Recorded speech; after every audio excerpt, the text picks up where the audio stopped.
الحمد لله الحنان المنان الذي خلق الإنسان وعلمه البيان، والصلاة والسلام على رسوله سيد الإنس والجان وعلى آله وأصحابه ذوي الخير والإحسان. أما بعد، فأعوذ بالله من الشيطان الرجيم. بسم الله الرحمن الرحيم. أم حسبتم أن تدخلوا الجنة ولما يأتكم مثل الذين خلوا من قبلكم مستهم البأساء والضراء وزلزلوا حتى يقول الرسول والذين آمنوا معه متى نصر الله ألا إن نصر الله قريب. صدق الله مولانا العظيم. بارگاہ رسالت معاب صلی اللہ تعالی علیہ وسلم میں درود پاک کا ہدیہ پیش کریں. اللہم صلی علی سیدنا و مولانا محمد معدن الجود والکرم وآلہ واصحابہ الکرام وابنہ الکریم وبارک وسلم صلاة دائمتا سرمدا ابدا.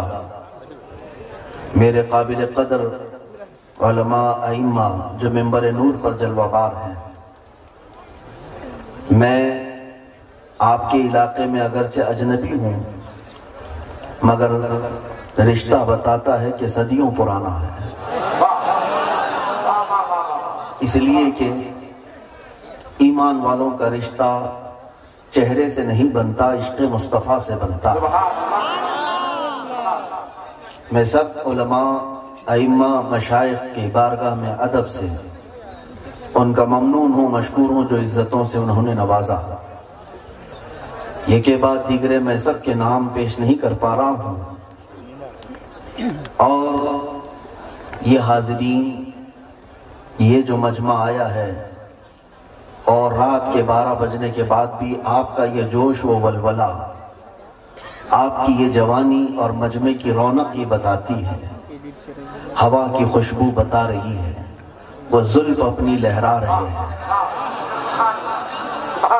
ہوا کی خوشبو بتا رہی ہے، وہ زلف اپنی لہرا رہے ہیں. سواری طیبہ سے چل پڑی ہے، حضور تشریف لا رہے ہیں. ہمارا عقیدہ تو یہی ہے، ہمارا عقیدہ یہی ہے. سواری طیبہ سے چل پڑی ہے، حضور تشریف لا رہے ہیں. وہ آئیں گے آتے ہوں گے ابھی آئیں گے، وہ آئیں گے آتے ہوں گے ابھی آئیں گے. یہی سوچ کے ہم نے محفل کو سجا رکھا ہے، یہی سوچ کے ہم نے محفل کو سجا رکھا ہے. عزیزان گرامی وقار، یہ مجمع نہ زمزم صاحب کا ہے، نہ میرا ہے، نہ ناظم کا ہے. یہ مجمع صرف نام رسول پر جمع ہوتا ہے. اور لوگ ہمیشہ اس بات کو یاد رکھ لیں، ہمارے جیسی زندگیاں آتی رہیں گی جاتی رہیں گی، مگر یہ کائنات کا پورا سبزہ اللہ نے صرف نام مصطفیٰ سے روشن رکھا ہے. اور یہ تمہارے چہروں کی رونق مصطفیٰ کے نام کی برکت سے ہے. لوگوں کا اس طرح جمع ہونا اور اپنی جانوں کا نذرانہ پیش کرنا کائنات میں کسی اور کے لیے ہو ہی نہیں سکتا. کوئی نیتا 5 سال کے لیے جمع تو کر سکتا ہے، لیکن دلوں پر راج صرف میرا مصطفیٰ کرتا ہے. روحوں پر اور دلوں پر راج صرف میرے نبی پاک کا ہوتا ہے. لاؤ دنیا کے ان بھگوڑوں اور آتنکیوں کو، ان آتنکیوں اور بھگواداریوں کو میں کہتا ہوں، کسی گوفے میں بیٹھ کر بھونک لینا بہت ہوتا ہے، کسی مندر میں بیٹھ کر کے بھونکنا بہت آسان ہوتا ہے. 4 لوگ بیٹھ کر ویڈیو بنا کر نشر کرنا آسان بہت ہوتا ہے. اگر حقیقت میں دیوانگی دیکھنا ہے تو وہ مصطفیٰ کے عاشقوں میں دیکھو. یہاں کا مجمع یہ صرف ویڈیو بنانے نہیں آیا ہے، یہاں کا مجمع صرف فیس بک پہ کوئی چیز وائرل کرنے نہیں آیا ہے.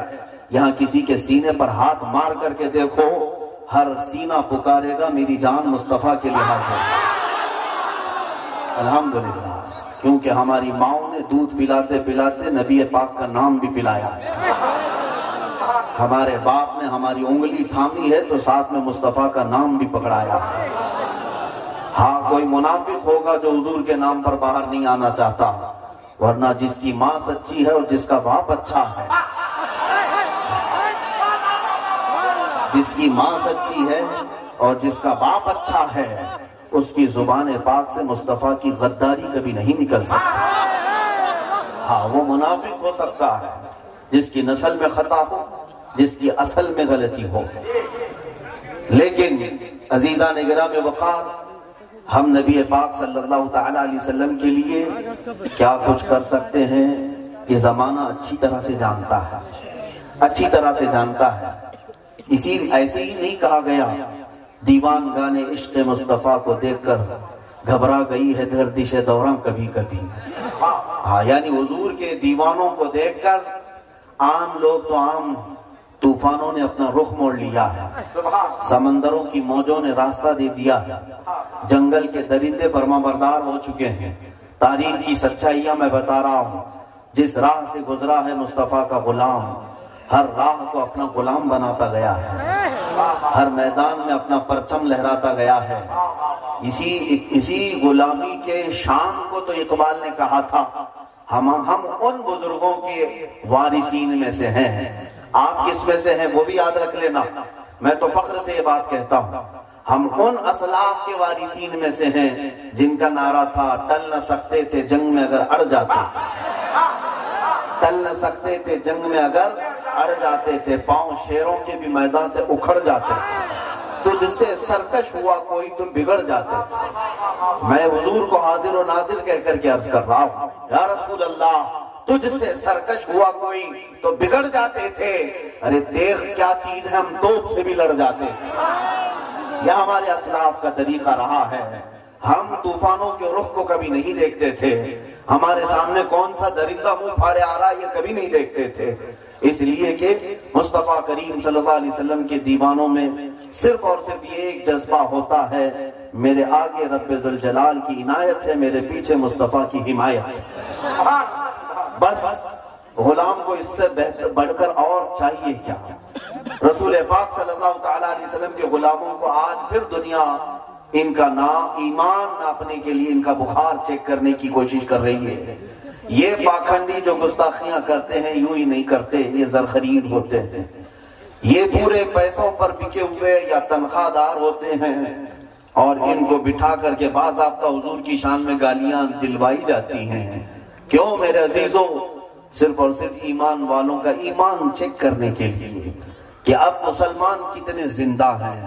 میں جانتا ہوں پوری دنیا اس تاریخ کو اچھی طرح سے جانتی ہے کہ مسلمانوں کی اولاد کو کاٹ دیا گیا، ان کی عورتوں کو بیوہ کر دیا گیا، ان کے گھروں کو اجاڑ دیا گیا، ان کی مسجدیں تباہ کر دی گئی، ان کی خانقاہیں اجاڑ دی گئیں، ان کی جائیدادیں قرق کر لی گئیں، ان کی عزتیں ختم کر دی گئیں، لیکن خاموش رہتے رہے۔ ان تمام معاملات پر یہ مسلمان سمجھوتا کر لیتا ہے، اس کو بھوکا رکھا جائے، اسے پیاسا رکھا جائے، اسے ٹکڑوں میں تبدیل کر دیا جائے، یہ برداشت کر لیتا ہے۔ لیکن دنیا جانتی ہے ایک ہی چیز ہے جس پر مسلمان برداشت نہیں کرتا، وہ نام مصطفیٰ، وہ ناموس رسالت ہے، وہ محمد عربی صلی اللہ علیہ وسلم کی ذات پاک ہے۔ اس بات پر مسلمان کبھی سمجھوتا نہیں کرتا، اس بات پر کبھی مسلمان کمپرومائز نہیں کرتا۔ اور یہی میں دوسروں کی بات تو نہیں جانتا، لیکن ہم تو بریلی والے ہیں، ہمارے آقاؤں نے ہمیں یہ سکھایا ہے، نبی سے ہو جو بیگانہ اسے دل سے جدا کرتے ہیں، پدر مادر برادر جان و مال ان پر فدا کرتے ہیں۔ بار بار اس کی سیٹنگ چینج نہ کریں۔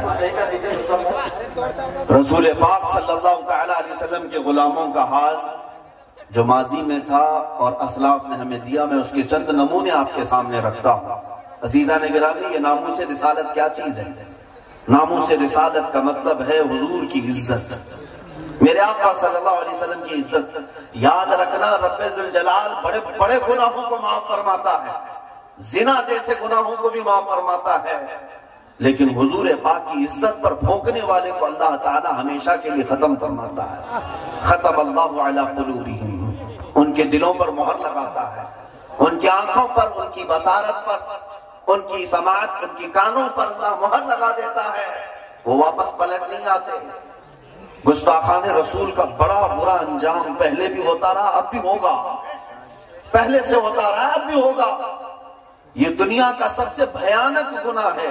آپ کو پتہ ہے اسلام میں اسلامی حکومت ہو تو بہت سارے گناہوں پر سزا تو دی گئی ہے، توبہ کر لینے کے بعد بہت سارے لوگوں کو معاف کرنے کا بھی حق دیا گیا ہے۔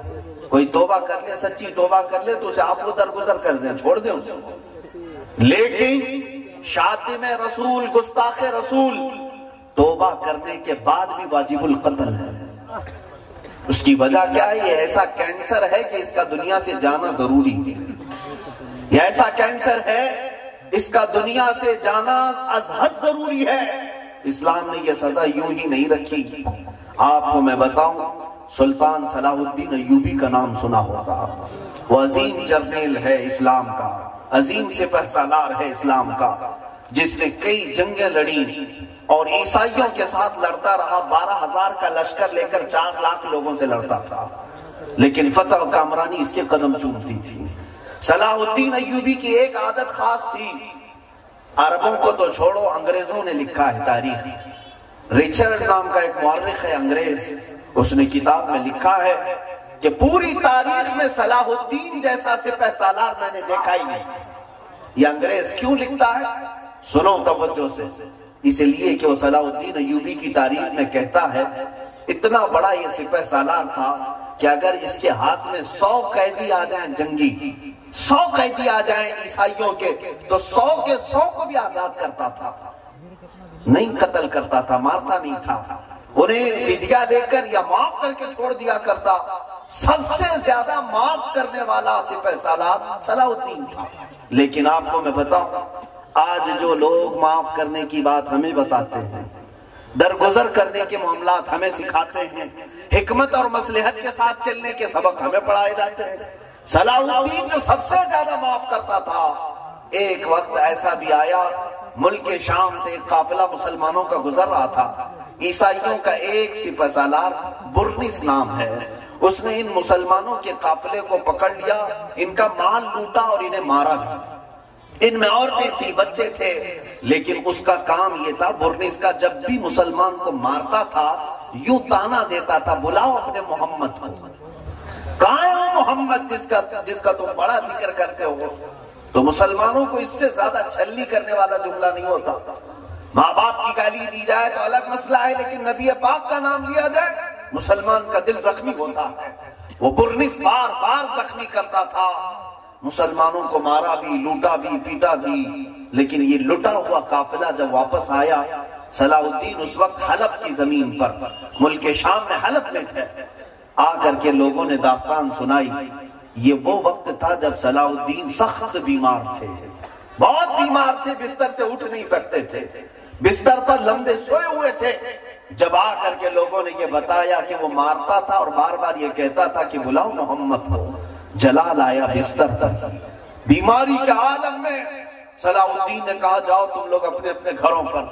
جانتے ہیں میں نے تاریخ میں ایسا کوئی سپہ سالار اور جنگجو نہیں دیکھا جو مریض اور بستر مرض سے اللہ کی بارگاہ میں منت مانگتا ہے، اے مولا صلاح الدین کو تو نے بہت کچھ عطا کیا، آخری بار تیرے دربار میں ایک منت ہے میری، مجھے اتنی زندگی دے دے کہ میں برنس کا سر قلم کروں، اتنی زندگی دے دے کہ میں اس گستاخ رسول کو اس کے انجام تک پہنچا سکوں۔ اور روتا رہا، بیماری تو ہے کہ پکڑی رہی جسم کو، بیماری جاتی نہیں تھی۔ 1 سال گزر گیا، 2 سال گزر گئے، 2.5 سال کے بعد بستر سے صحیح سلامت اٹھ کھڑے ہو گئے۔ صلاح الدین جب واپس اپنے سپاہیوں میں آئے، سب سے پہلا معرکہ آپ نے اسی برنس کے خلاف کیا، اور چند ہی دنوں میں اس برنس کو پکڑ لائے، گرفتار ہو کر کے پورے قیدی آئے۔ صلاح الدین ایوبی جیسے ان کی عادت تھی، ایک ایک سپاہی کو آزاد کرتے تھے، جا تو بھی آزاد ہے، تو بھی آزاد ہے۔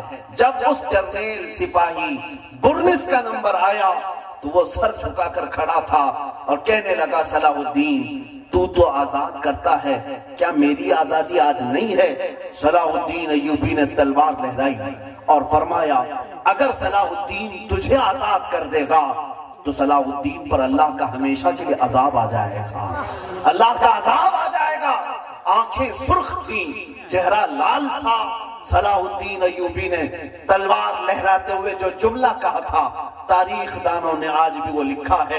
صلاح الدین نے کہا اس کی گردن پر تلوار رکھ کر، اے مورس، 2.5 سال پہلے تو نے پکارا تھا مسلمانوں کو کہ بلاؤ محمد کو، کہاں ہے؟ دیکھ اس محمد نے مجھے بھیجا ہے تیرا سر قلم کرنے کا۔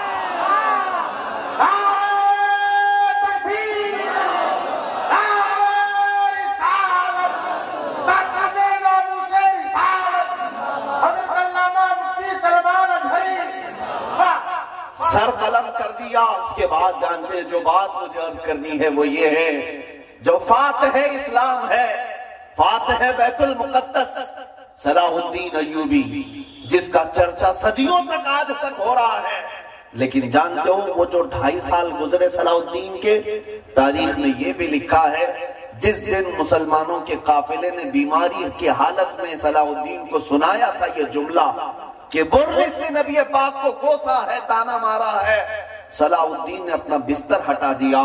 2.5 سال تک صلاح الدین بستر پر نہیں سویا، زمین پر اپنے پیر بھی کبھی لمبے نہیں کیے، پیر سکیڑے ہوئے پوری رات بھر بیٹھے رہتے۔ لوگ کہتے کہ آپ بیمار ہیں، پیر لمبے کر لیں، آرام کر لیں۔ صلاح الدین یہ کہا کرتے تھے، اے لوگو تم صلاح الدین کو آرام کرنے کے مشورے دیتے ہو، جبکہ میرے مصطفیٰ کریم کی عزت پر حملہ ہو چکا ہے۔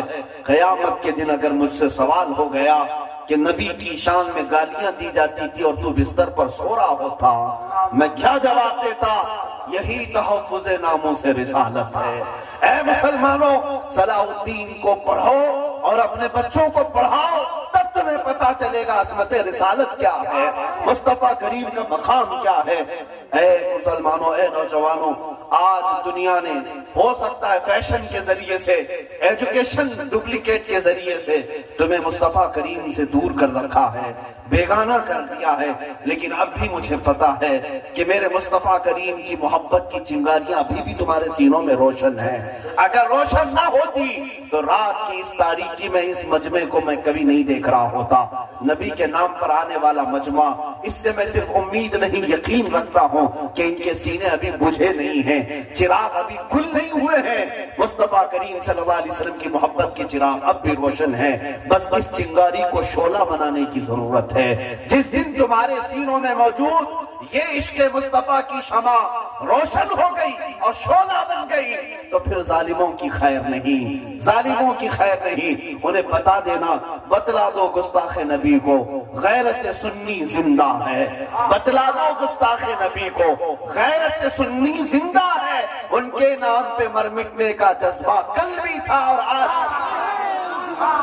ان کے نام پہ مر مٹنے کا جذبہ کل بھی تھا اور آج بھی ہے۔ لب پر نعت پاک کا نغمہ کل بھی تھا اور آج بھی ہے۔ میرے نبی سے میرا رشتہ کل بھی تھا اور آج بھی ہے۔ اپنا سب کچھ گنبد خضرا کل بھی تھا اور بس اسی پر جمع ہونا ہے۔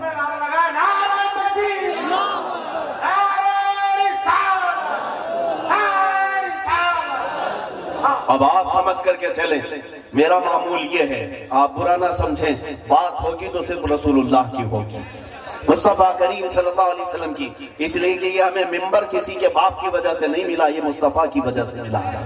یہاں ہمیں اس لیے نہیں بٹھایا گیا کہ کسی نیتا کا بیٹا ہے، اس لیے بٹھایا گیا ہے کہ رسول پاک کا غلام۔ ہاں، یہ بات سارے علماء بھی سمجھیں گے، سارے لوگ بھی سمجھیں گے، ہمیں یہ کرسی اور یہ ممبر صرف نام مصطفیٰ سے ملتی ہے اور عزت صرف اور صرف مصطفیٰ کریم کے نام سے ملے گی۔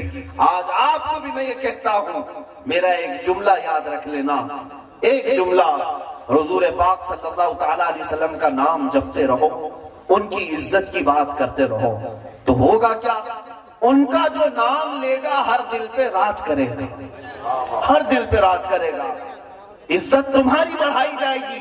حضور کا نام لیتے رہو اور پھر دیکھو اللہ تعالیٰ کہاں کہاں بلند کرتا ہے، کتنا بلند کرتا ہے۔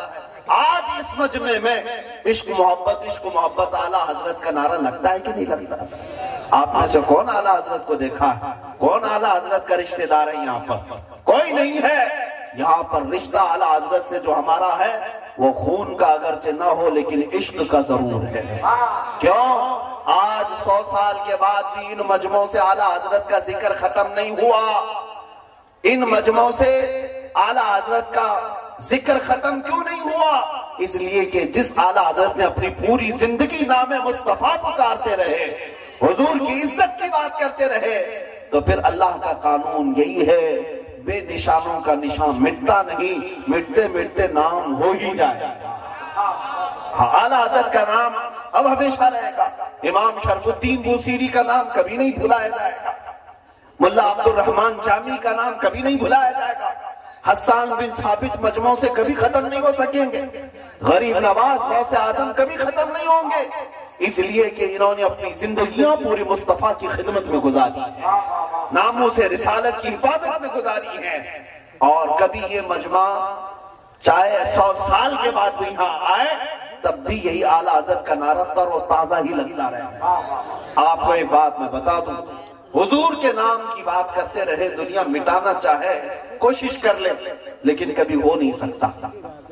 یہ آج آپ جو سمجھ رہے ہیں، مجھ فقیر کو دیکھ لو، میرے پیچھے بڑی بڑی چیزیں پڑی ہوئی. میں یہ ڈرانے کے لیے نہیں کہتا، میں اعزاز کے طور پر کہتا ہوں.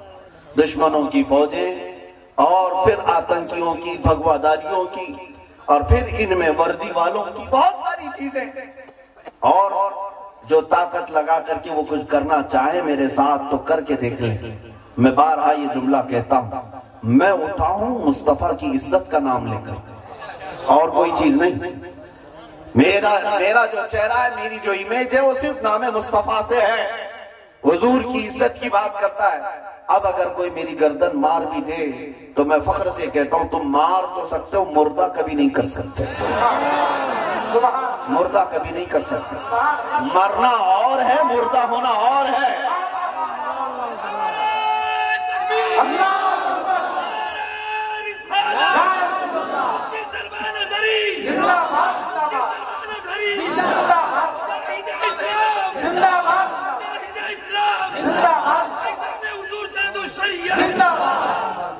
اے مسلمانوں، انتظار کرو، اب بزدلی ختم ہونے کا وقت آ چکا ہے.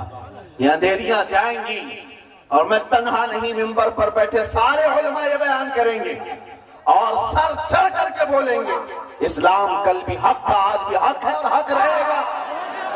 میرے مصطفیٰ کریم صلی اللہ علیہ وسلم کی زندگی پاک کو بتانے میں نہ ہمیں کل ڈر لگتا تھا نہ آج ڈر لگتا ہے. جہاد کا لفظ سنتے ہی ان کے طوطے اڑتے ہیں. اور پھر بہت سارے مسلمان اگر گھبراتے ہیں لفظ جہاد بولنے سے، پتہ نہیں ہمیں آتنکی کہتے ہیں، دہشت گرد کہتے ہیں. کبھی ان کی سرٹیفکیٹ کے چکر میں نہ رہنا، یہ جس کو چاہے کہتے رہیں گے. میرے عزیزو، لفظ جہاد مصطفیٰ کریم کی سیرت کا پاک حصہ ہے، ان کی سیرت کا پاک حصہ ہے.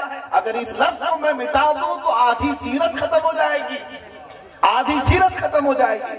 میں جو بات عرض کر رہا تھا وہ یہ ہے، کفایت علی کافی کا نام سنا ہوگا. مجاہد آزادی کے طور پر انہیں پہچانا جاتا ہے، مگر میرے عزیزو وہ عاشق رسول، فنا فی الرسول تھے. اعلیٰ حضرت جو ہے صرف آزادی سے لڑنے والوں کی تعریف نہیں کرتے تھے. کفایت علی کافی کی شان میں اعلیٰ حضرت نے کہا ہے، کفایت علی کافی رحمت اللہ علیہ ایک عاشق رسول، فنا فی الرسول، مراد آباد شہر کے. انگریزوں کا دور ہے اور ان کا حال یہ تھا کہ جب بولتے تھے تو ہزاروں کا مجمع ان کی طرف. علماء کی زبان میں اللہ نے تاثیر رکھی تھی ہر زمانے میں. اور ایک بات آپ کو میں بتا دوں، ان کی توپوں میں وہ دم نہیں ہوتا جو ایک عالم ربانی کی زبان میں ہوتا ہر زمانے میں. اور تخت پر بیٹھنے والوں کو اگر کسی سے خوف ہوتا ہے تو صرف حق بولنے والے علماء سے، باقی کسی سے نہیں. ہر زمانے میں کفایت علی کافی سے پورا انگریز خوف زدہ تھا، ڈرتا بھی تھا اور دشمنی بھی. کیوں؟ کفایت علی کافی کا ایک ہی جذبہ تھا، عشق مصطفیٰ سینوں میں پیوست کرنا، پلا دینا. انگریزوں نے بہت سازشیں رچی ان کو روکنے کے لیے. کفایت علی کافی رحمت اللہ تعالی علیہ کو عوام کی چاہت بھی تھی اور زبان میں اثر بھی تھا. ایک وقت یہ بھی آیا کہ کفایت علی کافی کو انگریزوں نے گرفتار کیا. 3000 انگریز مل کر ایک عالم کو گرفتار کیا. ہوتا اسی، ہزاروں کتے ایک شیر کو پکڑنے آتے. گرفتار کیا اور لے جا کر کے قصر عمارت میں قید کیا. 7 دن تک کفایت علی کافی کو رکھا. میں کیوں بتا رہا ہوں سنو، توجہ چاہتا ہوں. علامہ کفایت علی کافی اپنے بچوں کو سناؤ میرے عزیزوں، یہ نسلوں میں منتقل کرو، نسلوں میں منتقل کرو. کون ہے ہمارے اسلاف، ہمارے اکابر؟ کفایت علی کافی کو 7 دن تک یوں ہی نہیں رکھا. انگریز روزانہ رات کو ان کا جبہ اتار کر جسم پر استری پھیرتے تھے، گرم استری پھیرتے تھے، پریس جس کو کہتے ہیں. اور جب چمڑی جل جاتی تھی تو جسم پر نمک چھڑکتے تھے. یہ کفایت علی کافی ناموں سے رسالت کی بنیاد پر، عشق مصطفیٰ کا اعلان کرنے کی بنیاد پر. اور جب 7 دن تک وہ ٹس سے مس نہیں ہوتے رہے، اپنے اعلانات اپنے بیانات سے واپس آنے کا کبھی آپ نے سوچا بھی نہیں، تو بھرے چوراہے پر 7ویں دن کفایت علی کافی کو لے جا کر پھانسی پر چڑھانا تھا. سارا مجمع بھی دیکھ رہا تھا.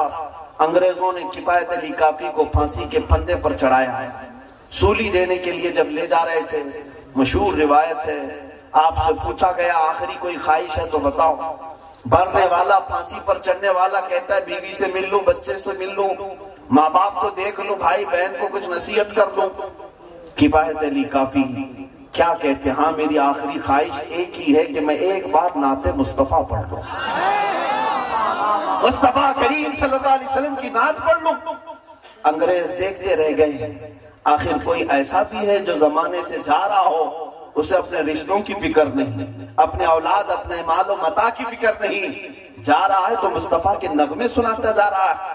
اور جب پھانسی کے پھندے پر جانا تھا تب کفایت علی کافی یہ پڑھتے جا رہے تھے، کوئی گل باقی رہے گا نہ چمن رہ جائے گا، پر رسول اللہ کا دین حسن رہ جائے گا. سب فنا ہو جائیں گے کافی وہ لیکن حشر تک، سب فنا ہو جائیں گے کافی وہ لیکن حشر تک، نام حضرت کا زبانوں پر سخن رہ جائے گا. یہ کہتے کہتے کفایت علی کافی پھانسی کے پھندے پر چڑھ گئے. جس دن ان کو پھانسی دی گئی انگریز جشن مناتے رہے اور خوشیوں کے طبل بجاتے رہے. اب جو بات مجھے عرض کرنی وہ یہ ہے، جو لوگ ڈرتے ہیں مرنے سے، کٹنے سے، پٹنے سے، قید ہونے سے، اور یہ سمجھتے ہیں ناموں سے رسالت پر آج ہم بول رہے ہیں، اگر ہمیں مار دیا جائے، پھانسی پر چڑھا دیا جائے تو کل اس مجمع کا کیا ہونا ہے، کل اس امت کا سہارا کون بنے گا؟ یہ سب سوچنا تمہاری ذمہ داری نہیں ہے، یہ فکر کرنا اللہ نے تمہارے ذمہ نہیں رکھا ہے. اللہ رب العزت اس کے قانون قدرت کا یہ طریقہ ہے. مصطفیٰ کریم کی صفات اور ان کی مدح ذرائع کرنے والی زبانیں نہ کل کم ہوئی تھی نہ آج کم ہوں گی. ایک چراغ بجھتا ہے، مولا 100 چراغ جلاتا ہے. کفایت علی کافی کو پھانسی کے پھندے پر چڑھا کر انگریز جشن منا رہے تھے. اس زبان کو ہم نے ہمیشہ کے لیے بند کر دیا جو بار بار نبی نبی کہتی تھی، بار بار مصطفیٰ مصطفیٰ کہتی تھی. اس زبان کو ہم نے پھانسی پر چڑھا دیا ہے. اور مجمع اب کس کو دیکھے گا؟ اب مسلمان کس کے ہاں بھیڑ جمع کریں گے؟ کفایت علی کافی کی طرح کوئی مقرر نہیں ہے، کوئی ان کی طرح خطیب نہیں ہے. انگریز چند دن تک جشن مناتے رہے، لیکن خدا عز و جل کا قانون تو دیکھیں. رحمت الہی جوش میں آئی. مراد آباد کے پڑوس میں ہی بریلی کی سرزمین پر دوبارہ امام احمد رضا کو پیدا کیا. عاشق کبھی ختم نہیں ہوتے. ادھر کفایت علی کافی پھانسی پر چڑھ گئے اور ادھر بریلی میں امام احمد رضا پیدا ہوئے. ایک عاشق جاتا ہے، کوئی گل باقی رہے گا نہ چمن رہ جائے گا، پر رسول اللہ کا دین حسن رہ جائے گا. یہ گنگناتا ہوا وہ عاشق چلا گیا، مگر اس کے بعد جو عاشق آیا وہ تو امام عشق و محبت کہلایا. وہ تو کروڑوں دلوں میں یہ عشق پیوست کر کے چلا گیا. یا رسول اللہ، یا رسول اللہ، کروں تیرے نام پہ جا فدا، نہ بس ایک جا دو جہاں فدا، تو جہاں سے بھی نہیں جی بھرا، کروں کیا کروڑوں جہاں نہیں. یہ کون کہتا رہا؟ وہی عاشق صادق امام احمد رضا خان فاضل بریلوی. میرے عزیزوں، ناموں سے رسالت کی حفاظت کرنا اگر اللہ نے تمہارے حصے میں رکھا ہے تو کر گزرو ہو یہ نہ سوچنا کہ میں کہاں تک پہنچوں گا، میرے ساتھ کیا کیا جائے گا، مجھے کیسے مارا جائے گا، یہ سوچنا تمہاری ذمہ داری نہیں ہے، بلکہ تمہارے صرف اتنا فخر کرنا چاہیے کروڑوں کے ہوتے ہوئے مولا نے مصطفیٰ کی خدمت کے لیے مجھ نکمے کو چن لیا ہے۔ میں اگر حاضر ہوتا ہوں مصطفیٰ کی خدمت کے لیے تو اس سے بڑھ کر میرے لیے اعزاز کیا ہو سکتا ہے؟ یہ ایک جان کیا ہے اگر ہو کروڑوں، یا رسول اللہ یہ ایک جان کیا ہے اگر ہو کروڑوں، تیرے نام پہ سب کو وارا کروں میں، حبیب خدا کا نظارہ کروں میں، دل و جان ان پر نثارہ کروں میں۔